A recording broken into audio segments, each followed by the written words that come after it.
السلام علیکم، آپ دیکھ رہے ہیں نور اردو پوائنٹ۔ میرا رب کا فیصلہ اچھا ہے، وہ جس حال میں بھی رکھے وہ حال اچھا ہے۔ اچھا ساتھی وہ ہے جس کا دیکھنا تمہیں خدا کی یاد میں مصروف کر دے، جس کی گفتگو تمہارے علم میں اضافہ کر دے اور جس کا عمل آخرت کی یاد دلا دے۔ خوشیاں چاہتے ہو تو خوشیاں بانٹو، جو دوسروں میں خوشیاں بانٹتے ہیں میرا رب انہیں خوش رکھتا ہے۔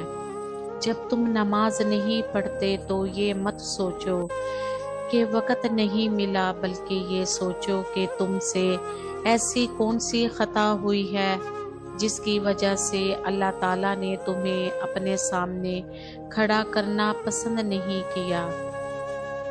ایک صحابی رضی اللہ عنہ نے رسول اللہ صلی اللہ علیہ وسلم سے پوچھا، ہمیں کیسے پتہ چلے گا کہ ہماری نماز قبول ہو گئی ہے؟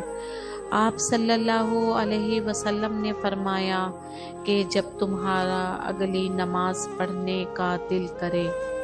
اے بندے، جس نے تجھے بنایا اس سے بہتر تجھے اور کون سمجھے گا، بس اس پر بھروسہ رکھ۔